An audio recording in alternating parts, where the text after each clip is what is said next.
Welcome to Daily Overdose. What are the things that you fear that's been keeping you from living your dream? That's been keeping you from doing some things that you would like to do? Just think about those things. Every time your voice speaks and thinks about having something new, fear is there to squash it. Every time you want to try something new, fear is there to squash it. Every time you want to go somewhere new, fear is there to squash it. The big problem I see in the world today is that too many people are letting fear always win these inner conflicts. What if you don't do it? What if you don't chase your dreams?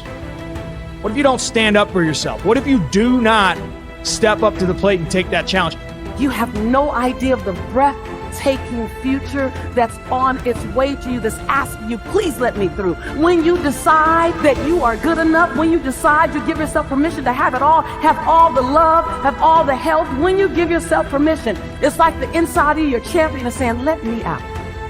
Fear forces evolution. Fear is good. Fear are instincts. Fear is the radar that tells you what you need to do, how to exist, and what's going to keep you alive. Fear can keep you in your comfort zone.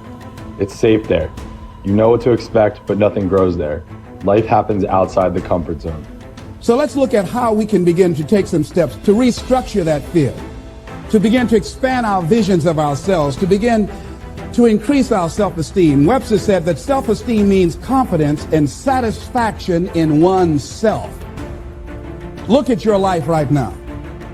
Whatever you've done up to this point in time, your life is working.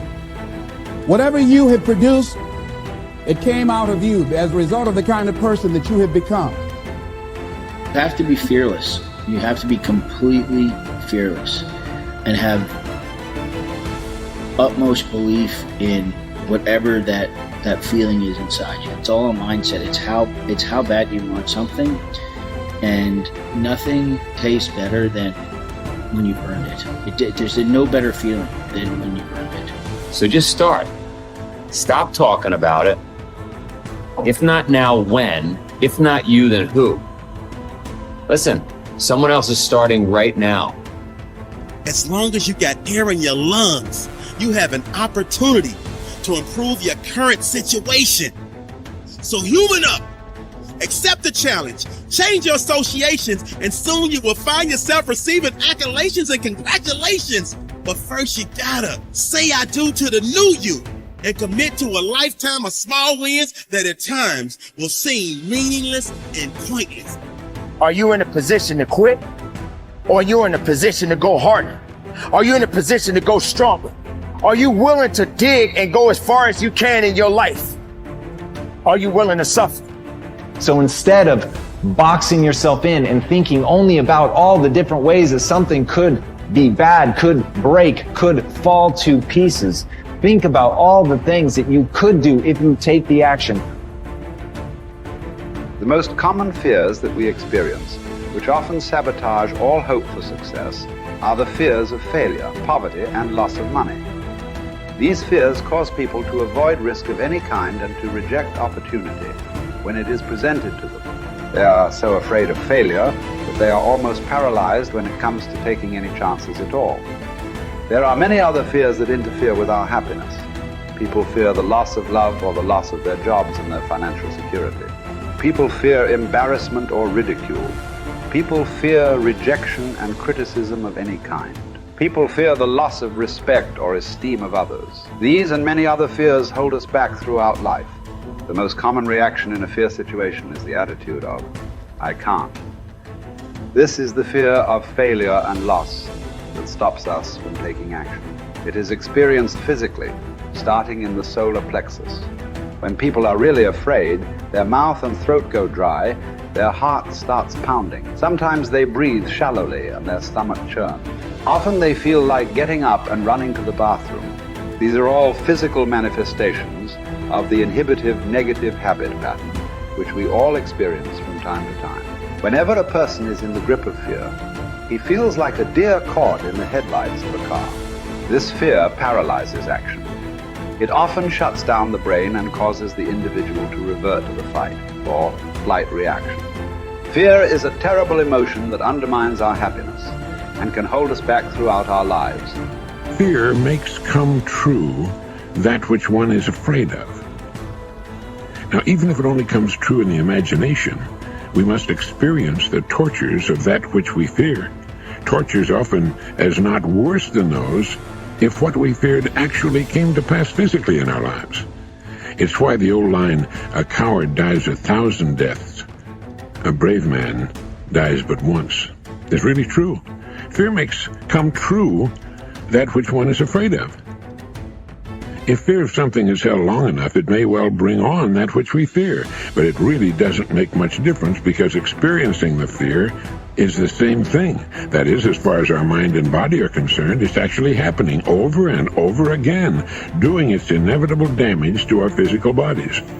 Ralph Waldo Emerson said that fear is ignorance. Whenever we're afraid of something, I don't mean the perfectly natural, normal fears that work to keep us alive, but the gnawing, unreasoning, illogical, and neurotic fear of something. It's only because we don't know the real truth about it. If we did, the fear would vanish.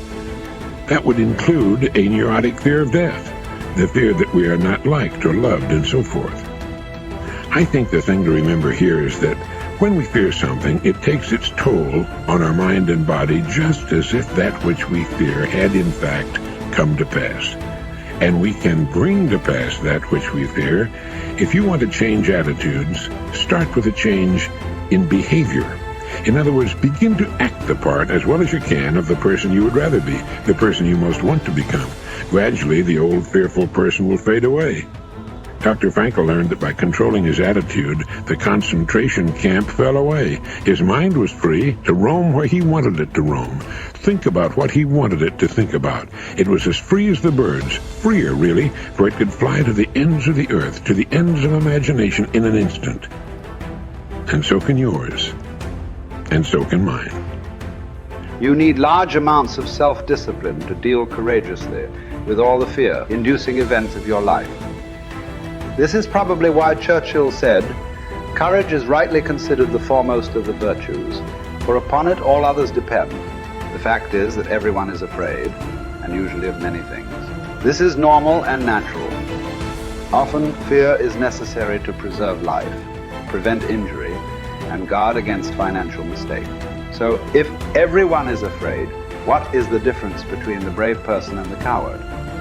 The only difference is that the brave person disciplines himself to confront, deal with, and act in spite of the fear.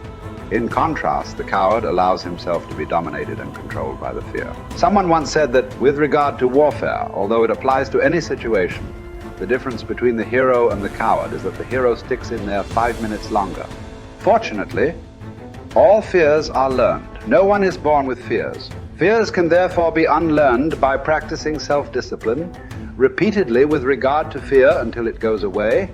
Your ability to confront, deal with, and act in spite of your fears is the key to happiness and success.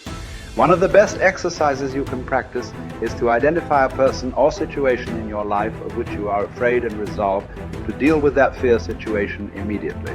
Do not allow it to make you unhappy for another minute. Resolve to confront the situation or person and put the fear behind you. The only way to deal with a fear is to address it head on. Remind yourself that denial is not a river in Egypt. The natural tendency of many people is to deny that they have a problem caused by fear of some kind.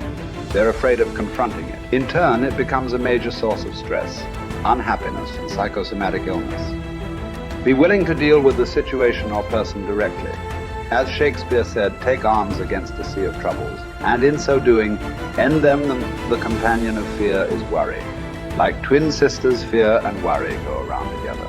Mark Twain once wrote, "I have worried about a lot of things in life, and most of them never happen." So if you want to do something, if you've thought about something you want to do, take it head on.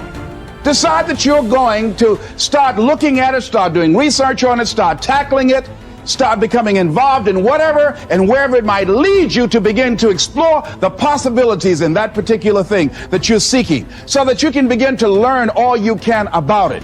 Decide that you're going to face it, that whatever shortcomings you have, that you're going to strengthen yourself there. Whatever training that's required, that you're going to go get that training, that you're going to get started right now.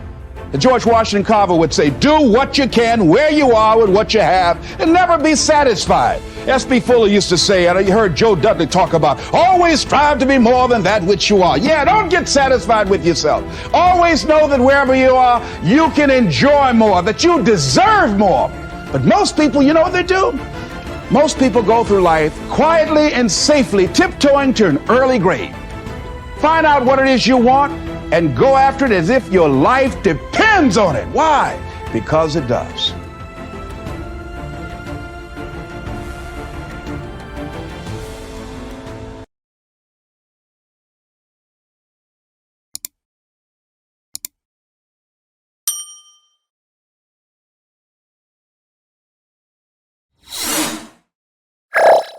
Thank you for watching our videos. Please like and subscribe to our channel so you won't miss another video.